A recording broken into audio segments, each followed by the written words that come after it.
L'islam retourne à la réversion silencieuse d'une nation et à ce que cela signifie réellement. Permettez-moi de vous ramener au 23 mars 2024, une date à peine mentionnée dans la presse mondiale, mais qui, à mon avis, marque le début d'un changement discret mais profond dans le paysage religieux et géopolitique de l'Europe.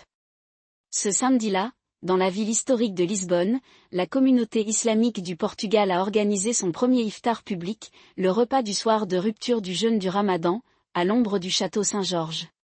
Des centaines de personnes étaient présentes, pas seulement les suspects habituels, diplomates et expatriés musulmans, mais aussi des convertis portugais, jeunes et vieux, certains portant des vêtements islamiques traditionnels pour la première fois en public.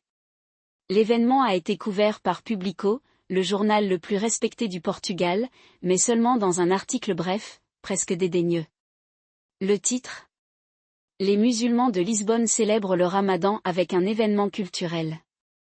C'est ainsi qu'ils veulent que vous voyiez un rassemblement culturel inoffensif, une note de bas de page dans la longue histoire de tolérance religieuse du Portugal. Mais voici ce qu'ils ne vous disent pas. Cet iftar n'était pas seulement un repas. C'était une déclaration. Et les chiffres qui sous-tendent tout cela racontent une histoire bien plus significative que ce que le gouvernement portugais ou Bruxelles ou Washington pourraient jamais admettre. J'ai passé les 30 dernières années à étudier les flux et reflux de l'islam en Europe, depuis les sièges ottomans de Vienne jusqu'à la renaissance moderne de l'identité islamique dans les Balkans et la péninsule ibérique. Ce qui se passe actuellement au Portugal n'est pas seulement une tendance religieuse. Il s'agit d'un bouleversement géopolitique qui pourrait remodeler l'équilibre des pouvoirs en Méditerranée, défier le flanc sud de l'OTAN et forcer l'Europe à affronter une question à laquelle elle a passé des siècles à se poser. Que se passe-t-il lorsqu'une nation chrétienne commence à se souvenir de son passé musulman ? Commençons par le récit officiel, car c'est là que commence la tromperie. L'officiel: un renouveau inoffensif de la diversité religieuse selon le gouvernement portugais. La récente hausse des conversions à l'islam n'est rien d'autre qu'un sous-produit naturel de la mondialisation et de l'immigration. Le recensement de 2021 indique que les musulmans représentent désormais environ 0,4% de la population du Portugal, soit environ 40 000 personnes, un chiffre qui a doublé depuis 2011. La grande majorité, nous dit-on, sont des immigrants originaires d'anciennes colonies portugaises comme la Guinée-Bissau, le Mozambique et le Bangladesh, ainsi qu'un nombre restreint mais croissant de travailleurs nord-africains. Le récit est celui d'un Portugal multiculturel, avec ses siècles de domination mort et sa réputation de tolérance, qui accueille simplement une nouvelle minorité religieuse dans son giron. Les médias renforcent cela. En 2022, The Guardian a publié un article intitulé « La communauté musulmane du Portugal trouve un foyer dans la nation la plus accueillante d'Europe », complété par des citations d'heureux convertis comme Joao, un ancien catholique de 32 ans qui a trouvé du réconfort dans l'islam après une crise personnelle. L'article présentait sa conversion comme un voyage purement spirituel, sans lien avec aucun courant politique ou social plus large. Pendant ce temps, le ministère portugais des Affaires étrangères fait discrètement la promotion du pays comme pont entre l'Europe et le monde islamique, en organisant des dialogues interreligieux et en finançant même un nouveau centre culturel islamique à Porto. L'Union européenne, pour sa part, a applaudi l'approche du Portugal.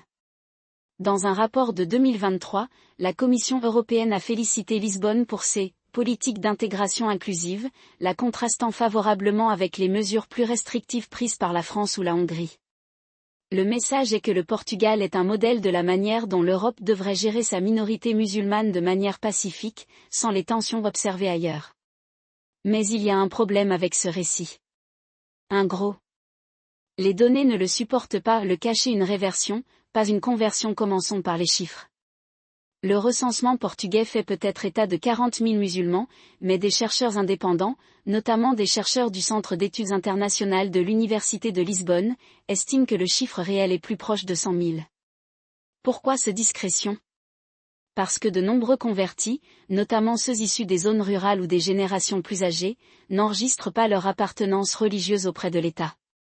Ils pratiquent tranquillement, souvent dans des maisons privées ou dans des mosquées de fortune, évitant ainsi le type de surveillance publique qui pourrait attirer l'attention des services de sécurité. Et voici le premier rouge: le taux de conversion. Entre 2015 et 2023, le nombre de Portugais convertis à l'islam a augmenté d'environ 300%. Il ne s'agit pas d'une augmentation progressive. C'est une explosion. Dans la petite ville de Braga, au nord du pays, autrefois au cœur de l'identité catholique du Portugal, les imams locaux rapportent que près de la moitié de leurs fidèles sont désormais d'origine portugaise. En Algarve, où la domination maure a duré le plus longtemps, des familles entières se tournent vers l'islam, pas seulement des individus, mais des clans, certains faisant remonter leur lignée au Morisco, les musulmans convertis de force au christianisme après la Reconquista. Il ne s'agit pas seulement de spiritualité. C'est une question d'identité. Et c'est là que les implications géopolitiques commencent à émerger. Pendant des siècles, le récit national du Portugal s'est construit sur sa foi catholique et son passé impérial. La Reconquista, l'ère des découvertes, l'Inquisition, tels sont les événements qui ont façonné l'image du Portugal en tant que nation chrétienne, rempart contre l'islam. Mais que se passe-t-il lorsque ce récit commence à se fissurer ? Que se passera-t-il lorsque les Portugais commenceront à considérer l'islam non pas comme une menace étrangère, mais comme une partie de leur propre héritage ? Voici ce qui se passe réellement, le Portugal est en train de subir une réversion, pas une conversion. Et cette évolution est motivée par trois forces que les grands médias ignorent. Il y a d'abord la mémoire culturelle d'Al-Andalus. Pendant près de 500 ans, ce qui est aujourd'hui le Portugal a fait partie d'une civilisation musulmane qui était, à bien des égards, plus avancée que l'Europe chrétienne. La langue portugaise elle-même est remplie d'emprunts arabes, alfas, azeit, oxala. Au sud, on peut encore voir les ruines des châteaux morts et les motifs géométriques de l'architecture islamique dans les églises. Pour de nombreux Portugais, notamment en Algarve et en Alentejo, l'islam n'est pas quelque chose d'étranger. C'est quelque chose de familier. Et à une époque où la culture mondialisée érode les identités traditionnelles, cette familiarité devient une source de fierté. Deuxièmement, il y a l'échec de la laïcité. Le Portugal, comme une grande partie de l'Europe, a connu une baisse de la fréquentation des églises. Mais contrairement à la France ou à l'Allemagne, où la laïcité a comblé le vide, le Portugal n'a jamais pleinement adopté une identité post-religieuse.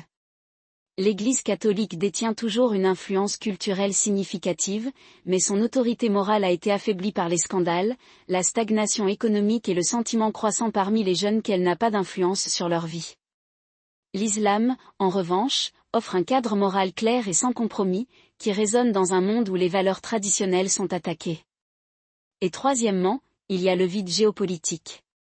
Le Portugal, autrefois empire mondial, est aujourd'hui une petite nation périphérique de l'Union européenne.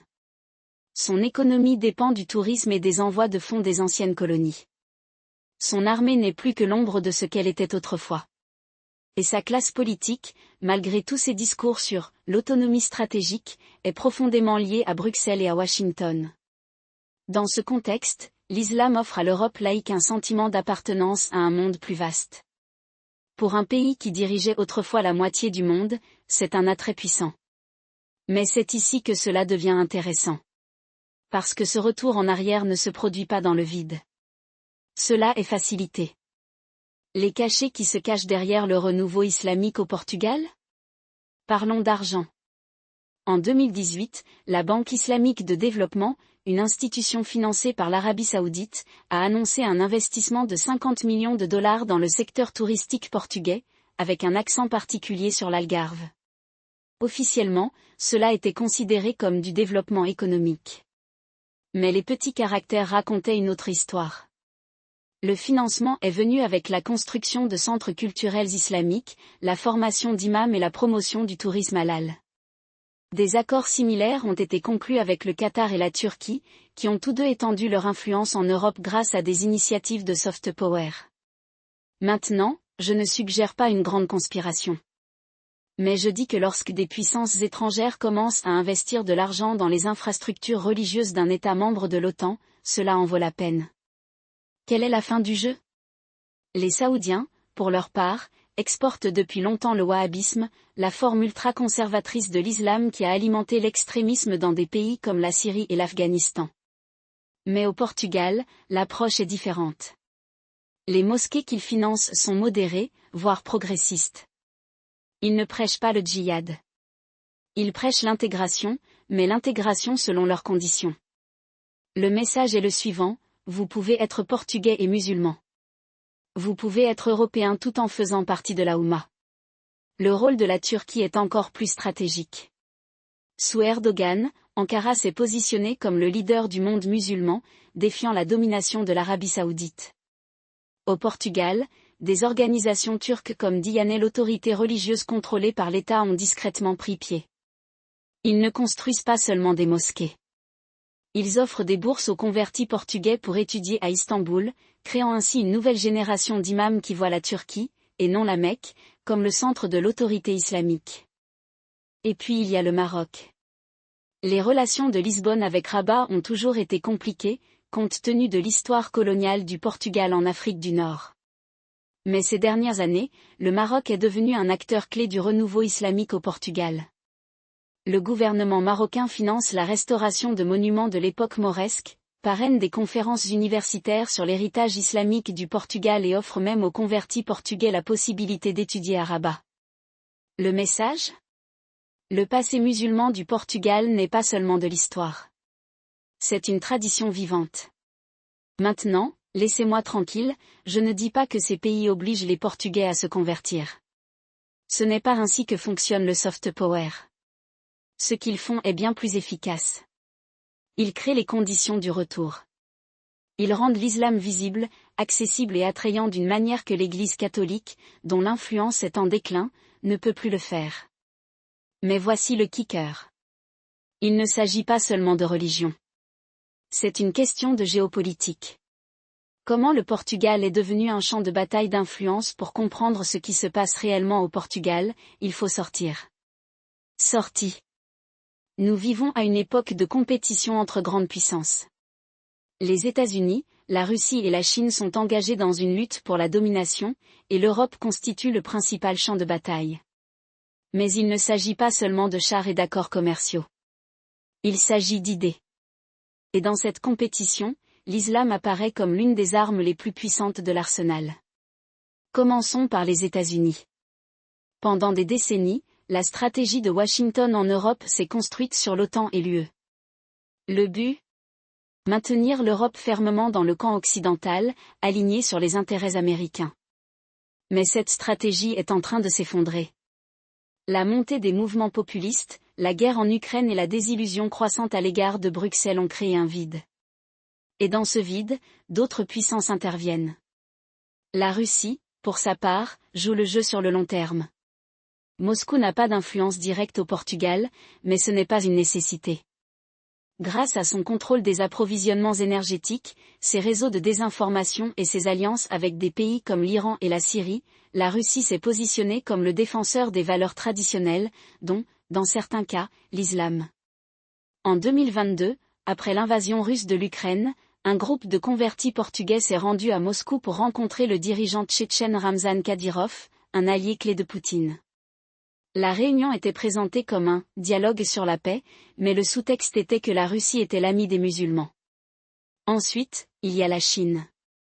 Pékin a étendu son influence au Portugal par des moyens économiques, en rachetant des ports, en investissant dans la technologie et en finançant même des instituts Confucius dans des universités portugaises. Mais le véritable jeu de la Chine est culturel. En 2021, le gouvernement chinois a parrainé une grande exposition à Lisbonne sur la route de la soie, soulignant les liens historiques entre la Chine et le monde islamique. Le message ? L'avenir du commerce mondial et de la puissance mondiale se trouve à l'Est. Maintenant, c'est ici que cela devient intéressant. Parce que le Portugal n'est pas qu'un joueur passif dans ce jeu. C'est un actif. Et son gouvernement fait un pari calculé. En 2020, le Portugal est devenu le premier pays européen à signer un protocole d'accord avec l'Organisation de la coopération islamique, le plus grand bloc politique musulman au monde. L'accord a été conçu comme un moyen de stimuler le commerce et le tourisme. Mais le véritable objectif était de positionner le Portugal comme un pont entre l'Europe et le monde islamique. Le gouvernement portugais sait que dans un monde multipolaire, il ne peut pas se permettre d'être un simple État membre de l'UE. Il lui faut un effet de levier. Et l'islam est ce levier. Mais il y a un problème. Car pendant que Lisbonne joue à ce jeu, Bruxelles et Washington n'en sont pas contents. L'OTAN, quand la religion et la politique de l'Alliance se heurtent, le Portugal est membre fondateur de l'OTAN. Sa base aérienne de l'Age, aux Açores, est l'une des installations militaires les plus importantes stratégiquement de l'Atlantique. Les États-Unis l'ont utilisée pour tout, depuis les opérations de ravitaillement au Moyen-Orient jusqu'aux vols de surveillance au-dessus de l'Arctique. En 2023, le Pentagone a même proposé d'agrandir la base pour accueillir de nouveaux systèmes de défense antimissiles hypersoniques. Ainsi, lorsque le Portugal commence à flirter avec le monde islamique, cela déclenche l'alarme à Washington. Les États-Unis ont une longue histoire de vision de l'islam en Europe sous l'angle de la sécurité. Après le 11 septembre, la CIA et le FBI ont mis en place de vastes programmes de surveillance pour suivre la radicalisation au sein des communautés musulmanes européennes. Au Portugal, cette surveillance a été relativement légère jusqu'à présent. En 2022, le département d'État américain a publié un rapport classifié avertissant que la population musulmane croissante du Portugal pourrait devenir un « vecteur d'influence étrangère ». Le rapport cite spécifiquement le financement turc et marocain des mosquées comme un risque potentiel pour la sécurité. Mais voici l'ironie. Plus les États-Unis tentent de contrôler la situation, plus ils alimentent ce qu'ils craignent. Laissez-moi vous expliquer. Le retour du Portugal à l'islam ne se produit pas à cause d'un grand complot étranger. Cela se produit à cause de la stagnation économique locale, de l'aliénation culturelle et de l'échec de la laïcité. Mais lorsque les États-Unis ou l'UE commencent à traiter les musulmans portugais comme une menace pour la sécurité, cela valide le récit selon lequel l'islam est assiégé en Europe. Et cela, à son tour, rend l'islam plus attrayant pour ceux qui se sentent marginalisés. C'est le paradoxe de la puissance américaine au XXIe siècle. Les États-Unis veulent maintenir leur domination mondiale, mais leur présence, même leur base militaire, leur pression économique, leur hégémonie culturelle créent les conditions de la résistance. Et au Portugal, cette résistance prend une forme religieuse. Parlons maintenant des implications militaires, car elles sont graves. La stratégie: que se passe-t-il lorsqu'un allié de l'OTAN commence à regarder vers l'Est ? Le retour du Portugal à l'islam n'est pas seulement un phénomène culturel. Cela a des conséquences militaires. À considérer en 2023, la marine portugaise a mené des exercices conjoints avec les marines marocaines et algériennes en Méditerranée. Officiellement, il s'agissait de lutter contre la piraterie et la traite des êtres humains. Mais le véritable objectif était de montrer que le Portugal est ouvert à de nouveaux partenariats, des partenariats qui ne correspondent pas nécessairement aux intérêts de l'OTAN. Ensuite, il y a la base de l'âge. Les États-Unis ont fait pression sur le Portugal pour qu'il autorise davantage de troupes et de moyens américains sur place, en particulier à mesure que les tensions avec la Russie et la Chine s'intensifient. Mais Lisbonne a résisté. En 2021, le gouvernement portugais a discrètement informé Washington qu'il n'autoriserait pas l'utilisation de la base pour des opérations offensives contre la Chine. La raison ? Le Portugal ne veut pas mettre en péril ses liens économiques avec Pékin. Mais c'est ici que cela devient vraiment intéressant. Parce que si la population musulmane du Portugal continue de croître, elle pourrait commencer à influencer la politique militaire d'une manière qui ne plaira pas à Washington. Imaginez ceci, dans 5 ans, la communauté musulmane du Portugal atteindra 200 000 personnes, une minorité encore importante mais importante. Une nouvelle génération de musulmans portugais, éduqués en Turquie ou au Maroc, entre en politique. Ils réclament des liens plus étroits avec le monde islamique et une politique étrangère plus indépendante. Ils s'opposent à la présence militaire américaine aux Açores. Ils appellent le Portugal à reconnaître la Palestine. Maintenant, je ne dis pas que c'est inévitable. Mais c'est possible. Et si cela se produisait, ce serait un cauchemar pour l'OTAN. Parce que voici le problème, ils sont construits sur la confiance. Et la confiance se construit sur des valeurs partagées. Mais que se passe-t-il lorsqu'un de vos alliés commence à remettre en question ces valeurs ? Que se passe-t-il lorsqu'un membre de l'OTAN commence à considérer le monde islamique non pas comme une menace, mais comme un partenaire ? C'est un dilemme stratégique dont personne à Washington ne veut parler. Car la vérité est que les États-Unis n'ont pas de bonnes options. Option: faire pression sur le Portugal pour qu'il réprime l'influence islamique. Mais cela aliénerait Lisbonne, la rapprocherait de la Turquie ou du Maroc, et risquerait de provoquer une réaction violente de la part de la communauté musulmane du Portugal. Option: ignorer le problème et espérer qu'il disparaisse. Mais cela reviendrait à accepter qu'un allié de l'OTAN dérive lentement dans l'orbite de puissances qui ne partagent pas les intérêts occidentaux. Option adopter le renouveau islamique du Portugal et essayer de le coopter. Mais cela reviendrait à accepter que l'islam fait partie intégrante de l'avenir de l'Europe et c'est quelque chose que l'establishment politique américain n'est pas prêt à faire. Alors, quel est le résultat le plus probable? Se débrouiller. Les États-Unis continueront à financer des groupes islamiques, modérés, à surveiller la radicalisation, et à espérer que le gouvernement portugais reste dans le cap, mais ce n'est pas une stratégie. C'est un vœu pieux. Et pendant ce temps, la réversion continue. Comment l'élite politique portugaise joue sur les deux tableaux? Parlons des politiciens, car ce sont eux qui conduisent réellement tout cela.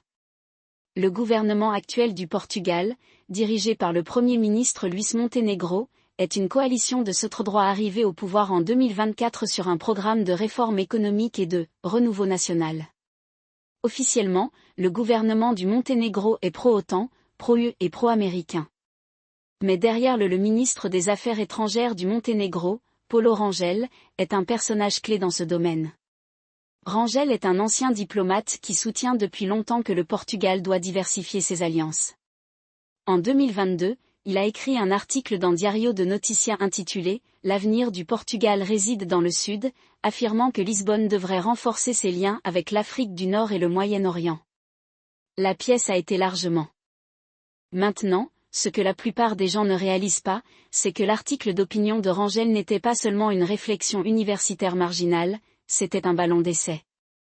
Et comme il n'a pas suscité de condamnation immédiate de la part de Bruxelles ou de Washington, le gouvernement l'a pris comme un feu vert. En 2025, le Portugal avait discrètement renforcé sa présence diplomatique à Rabat, à Alger et même à Ankara, tout en réduisant simultanément sa participation à certains exercices de l'OTAN perçus comme provocateurs à l'égard du monde islamique. L'exemple le plus parlant ? Les manœuvres Steadfast de Vendée de 2026, au cours desquelles le Portugal n'a envoyé qu'une force symbolique, invoquant des contraintes budgétaires, une affirmation qui n'a pas réussi le test de rire lorsque Lisbonne a annoncé un nouvel accord de défense bilatéral avec le Maroc quelques semaines plus tard. Voilà un problème inconfortable. Le Portugal ne se contente pas de flirter avec la géopolitique islamique, il couvre activement ses paris. Et les implications militaires de ce changement sont bien plus graves que la plupart des analystes à Washington ou à Londres ne sont prêts à l'admettre. Laissez-moi vous expliquer pourquoi c'est important. Les forces armées portugaises, les Força Armada Portuguesa, ont toujours été l'un des contingents les plus fiables de l'OTAN en Europe du Sud. Pendant la guerre froide, les Açores constituaient une zone de transit essentielle pour les États-Unis. Opération dans l'Atlantique, et les troupes portugaises ont servi dans presque toutes les grandes missions de l'OTAN depuis les années 1990, de la Bosnie à l'Afghanistan. Mais au cours de la dernière décennie, quelque chose a changé. Les dirigeants militaires parlent de plus en plus clairement de ce qu'ils appellent l'autonomie stratégique, un euphémisme pour désigner la réduction de la dépendance à l'égard des États-Unis et la diversification des partenariats. En 2023, l'amiral Antonio Silva Ribeiro, alors chef d'état-major, a prononcé un discours à l'Instituto da Defesa Nacional dans lequel il a soutenu que la sécurité future du Portugal résidait dans un axe Méditerranée-Maghreb, et pas seulement dans un alignement transatlantique. Le discours a été largement ignoré en Occident, mais il a déclenché la sonnette d'alarme à Rabat et à Ankara. Le véritable tournant s'est produit en 2027, lorsque le Portugal a signé un accord de coopération en matière de défense avec le Maroc qui prévoyait des patrouilles navales conjointes dans l'Atlantique, le partage de renseignements sur les flux migratoires, ce qui est le plus controversé, l'accès aux ports portugais pour les navires de guerre marocains. Ce n'était pas seulement un geste symbolique. La marine marocaine, la marine royale, a rapidement étendu ses capacités en eau bleue, avec l'aide de la Turquie, indirectement, de la Chine. L'idée selon laquelle des frégates marocaines pourraient un jour opérer à partir de Lisbonne ou des Açores n'est pas seulement théorique, c'est un scénario que les planificateurs de l'OTAN sont désormais en train de jouer tranquillement à la guerre. Et puis il y a la question de la Turquie. Ankara fait des percées agressives dans le secteur de la défense portugais depuis des années, offrant tout, des drones aux améliorations navales, à une fraction du coût des alternatives occidentales. En 2025, le Portugal est devenu le premier membre de l'OTAN à acheter des drones turcs Bayraktar TB2, une décision qui a fait sourciller Washington. La justification officielle était la rentabilité, mais le sous-texte était que le Portugal montrait qu'il n'avait pas peur de jouer sur le terrain.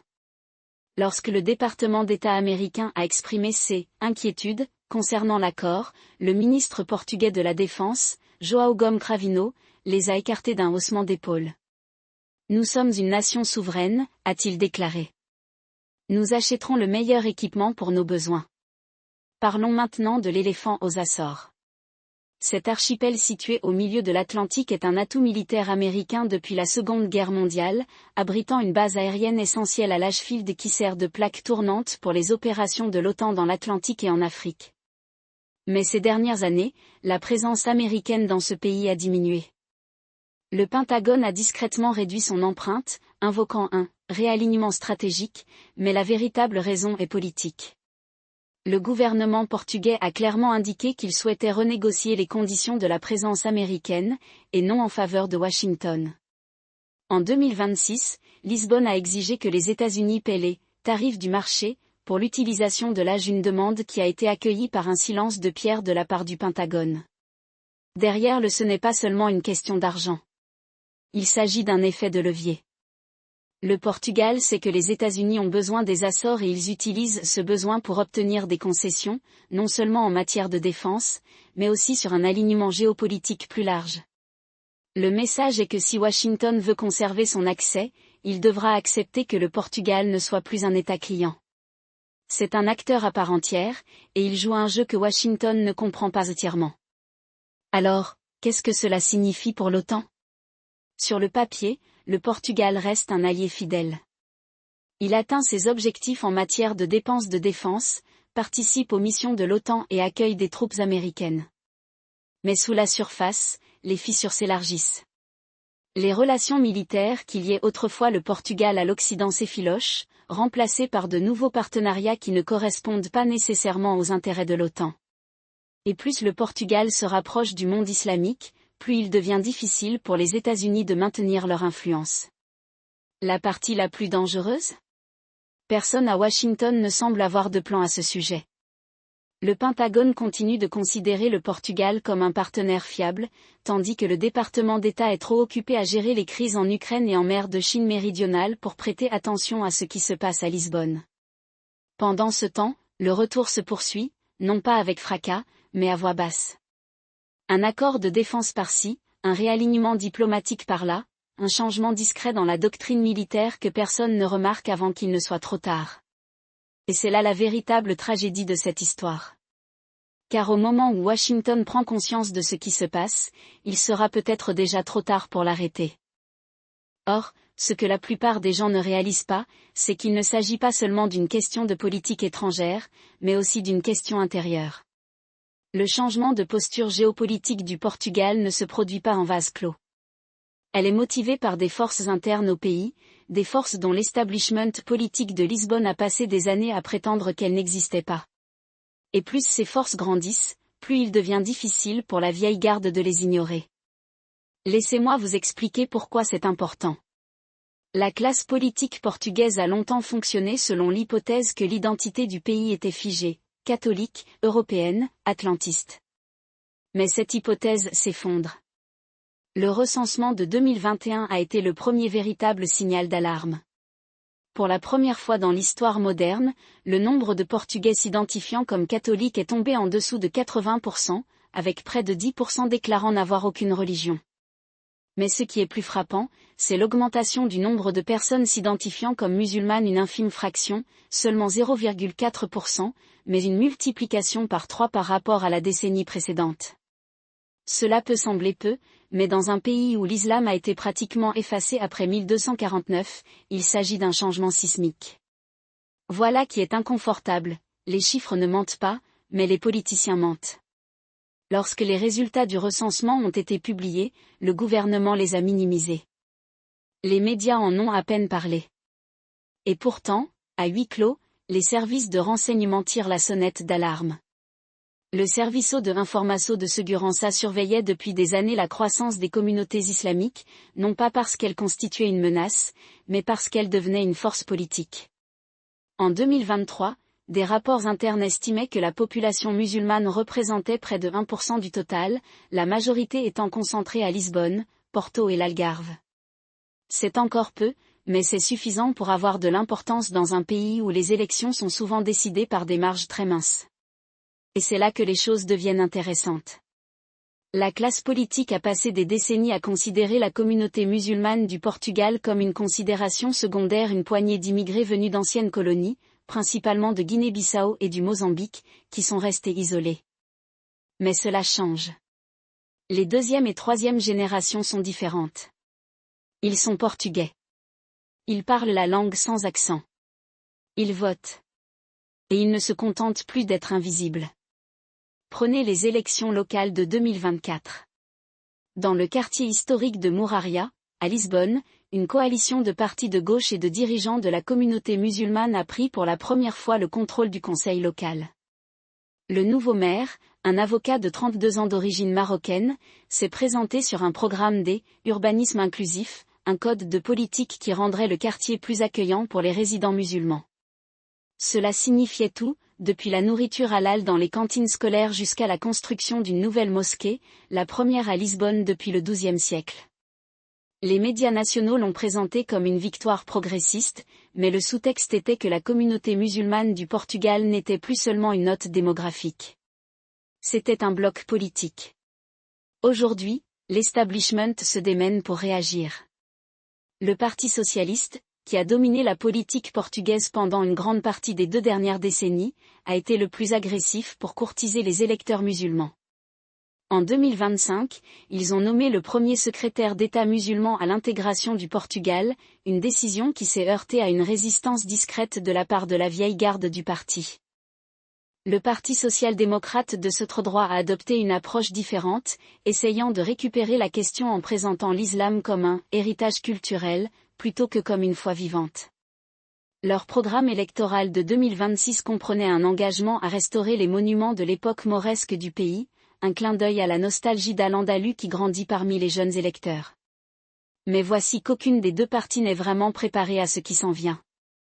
Le PS suppose que les électeurs musulmans resteront fidèles à la gauche, mais c'est un pari. La jeune génération est moins rigide idéologiquement que ses parents. Ils se soucient des opportunités économiques, de l'abordabilité du logement et de la réforme de la police, des questions qui ne cadrent pas parfaitement avec le clivage traditionnel gauche-droite. Le PSD, quant à lui, reste coincé dans le passé, traitant l'islam comme une curiosité historique plutôt que comme une réalité contemporaine. C'est une erreur. Le vote musulman n'est pas monolithique, mais il augmente et il est à gagner. Le véritable joker, cependant, c'est l'extrême droite. Chega, le parti nationaliste en forte hausse dans les sondages, a fait de l'opposition à l'islam un élément central de son programme. Leur chef, André Ventura, a appelé à l'interdiction des nouvelles mosquées et à la répression de l'extrémisme islamique, même s'il n'y a aucune preuve d'une radicalisation généralisée au Portugal. L'ironie est que la rhétorique de Chega se retourne contre lui. Chaque fois que Ventura s'en prend à l'islam, il pousse davantage de jeunes musulmans dans les bras de la gauche, de plus en plus, dans les bras de la communauté islamique elle-même. C'est une dynamique dont personne à Lisbonne ne veut parler.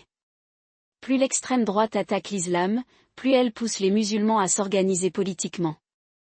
Et plus ils s'organisent, plus ils exigent des concessions que l'establishment politique n'est pas prêt à accorder. En 2027, un groupe d'avocats et de militants musulmans a formé le premier parti politique explicitement islamique au Portugal, le Partido da Comunidade Muçulmana. C'est encore petit, mais ça grandit. Et cela oblige les grands partis à en prendre note. Alors, où cela nous mène-t-il ? La réponse courte: en territoire inexploré. Le système politique du Portugal repose sur l'hypothèse d'une majorité catholique homogène. Cette hypothèse n'est plus valable. La communauté musulmane est encore une minorité, mais c'est une minorité avec une influence croissante. Et plus l'establishment essaie de l'ignorer, plus il réagira. Les implications à long terme sont encore plus profondes. Si la tendance actuelle se poursuit, le Portugal pourrait voir son premier député musulman au cours de la prochaine décennie. Un maire musulman de Lisbonne n'est pas hors de question. Et si le réalignement géopolitique que j'ai décrit plus tôt se poursuit, nous pourrions même voir un ministre musulman dans le futur gouvernement. Cela peut paraître tiré par les cheveux, mais il y a 20 ans, personne ne pensait que le Portugal renégocierait ses relations avec l'OTAN. Il y a 10 ans, personne ne pensait que les États-Unis se retireraient discrètement des Açores. Et il y a 5 ans, personne ne pensait qu'une coalition dirigée par des musulmans prendrait le contrôle d'un quartier de Lisbonne. La classe politique est toujours dans le déni. Ils pensent que c'est une phase dans laquelle le Portugal finira par revenir à son état naturel. Mais ce n'est pas ainsi que fonctionne l'histoire. Une fois une porte ouverte, il est difficile de la fermer. Et au Portugal, la porte de l'islam n'est pas seulement ouverte, elle s'élargit chaque année. La question n'est plus de savoir si le Portugal devra compter avec son identité islamique. La question est de savoir comment. Et la réponse à cette question façonnera l'avenir du pays d'une manière que personne à Lisbonne n'est prêt à admettre. Ce que la plupart des gens ne réalisent pas, c'est qu'il ne s'agit pas seulement de politique, mais aussi de pouvoir. Et le pouvoir, comme vous le dira n'importe quel historien, n'est jamais donné, c'est pris. L'establishment portugais s'accroche toujours à l'illusion qu'il peut gérer cette transition, qu'il peut maintenir l'islam dans les limites de la tolérance multiculturelle, comme si la foi n'était qu'un autre choix de style de vie à adapter plutôt qu'une force qui remodèle les sociétés. Mais ce n'est pas comme ça que ça marche. L'islam ne demande pas la permission.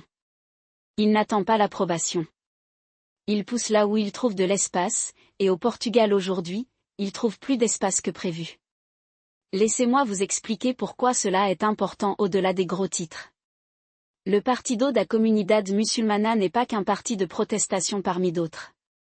C'est la première expression institutionnelle d'une communauté à qui on a dit pendant des décennies que c'était temporaire, qu'elle n'était la bienvenue que tant qu'elle n'émettait pas de revendications. Mais les communautés ne restent pas éternellement temporaires. Ils ont pris racine. Ils construisent des mosquées. Ils ouvrent des écoles. Ils se présentent aux élections. Et quand ils le font, ils ne veulent pas seulement s'asseoir à table, ils veulent établir le menu. C'est ce que la classe politique refuse d'accepter. Ils pensent encore qu'il s'agit d'intégration, alors qu'en réalité, il s'agit de redéfinition. Prenez les élections municipales de 2028 à Amadora, une banlieue ouvrière de Lisbonne où près de 30% de la population s'identifie désormais comme musulmane. Le maire sortant, un socialiste qui dirigeait la ville depuis 2 décennies, a perdu face à une coalition dirigée par le PCM et soutenue par des électeurs de gauche désillusionnés. La campagne n'a pas été menée pour des nids de poules ou des logements sociaux, mais pour une question d'identité. La candidate du PCM, une avocate de 34 ans nommée Fatima Mendes, n'a pas seulement promis de meilleurs services, elle a promis une ville où les enfants musulmans n'auraient pas à choisir entre leur foi et leur éducation, où de la nourriture halal serait disponible dans chaque cantine scolaire, où l'appel à la prière serait diffusé dans des zones désignées. Et elle a gagné. Pas de manière écrasante, mais suffisamment pour envoyer un message. Les musulmans du Portugal ne se contentent plus d'être une note de bas de page dans l'histoire de quelqu'un d'autre. La réponse inconfortable de l'establishment à ce changement a été de redoubler d'efforts dans le déni. Les grands médias continuent de présenter ces développements comme une crise d'intégration, comme si le problème était davantage l'échec des musulmans que le refus des Portugais de s'adapter. L'extrême droite, quant à elle, a utilisé cette anxiété comme une arme, mettant en garde contre une islamisation, sans proposer de solution au-delà de l'exclusion. Mais aucun de ces récits ne tient la route. L'intégration n'échoue pas parce que les musulmans ne veulent pas s'intégrer, elle échoue parce que les institutions portugaises n'ont jamais été conçues pour les accueillir. Le système éducatif continue de traiter l'islam comme une curiosité exotique plutôt que comme une réalité vécue. Le système juridique est toujours aux prises avec des affaires impliquant des contrats dérivés de la charia ou un arbitrage religieux. Et le système politique fonctionne toujours comme si la seule identité portugaise légitime était celle forgée lors de la Reconquista. Alors, quelle est la grande stratégie ici? Pour la communauté musulmane, c'est une question de patience et de persévérance. Chaque mosquée construite, chaque école ouverte, chaque élection remportée est un pas vers la normalisation. L'objectif à long terme du PCM n'est pas seulement de gagner des sièges, il s'agit de rendre la participation politique musulmane aussi banale que la participation catholique ou socialiste. Cela signifie présenter des candidats dans chaque municipalité, et pas seulement dans celle à forte population musulmane. Cela signifie faire pression pour des changements politiques qui profitent à tous les Portugais de meilleurs soins de santé, des droits du travail plus forts tout en veillant à ce que les préoccupations des musulmans ne soient pas laissées de côté. Et cela signifie construire des alliances, non seulement avec la gauche, mais avec tous ceux qui sont prêts à remettre en question le statu quo. Pour l'État portugais, les choix sont plus difficiles. Ils peuvent continuer à résister, à traiter l'islam comme un problème à gérer plutôt que comme une réalité à laquelle il faut s'attaquer. Cette voie mène à la polarisation, au genre de réactions violentes que nous avons vues en France ou en Belgique, où les communautés musulmanes sont poussées dans les bras des radicaux parce que le courant dominant ne leur offre rien. Où ils peuvent s'adapter. Ils peuvent reconnaître que l'avenir du Portugal n'est pas un retour à un passé mythique, mais une négociation entre de multiples identités, chrétiennes, musulmanes, laïques et tout le reste.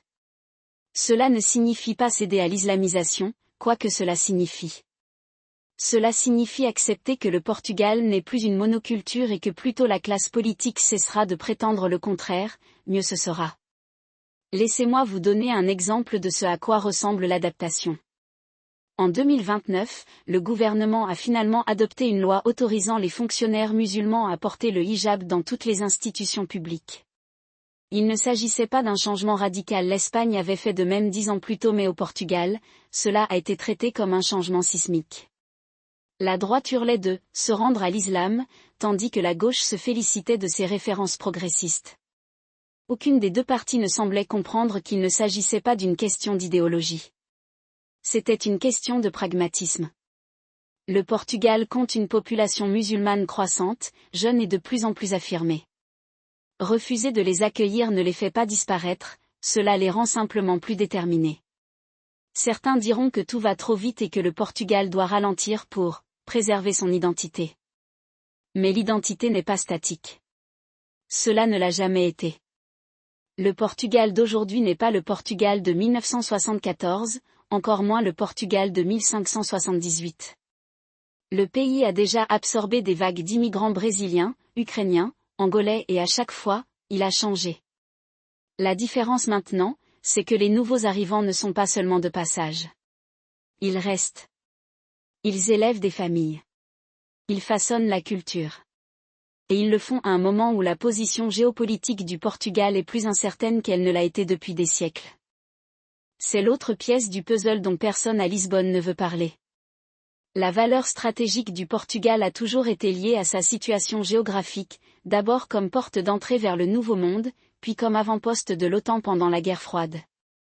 Mais le monde change. Les États-Unis s'éloignent de l'Europe. La Chine progresse en Afrique et en Amérique latine.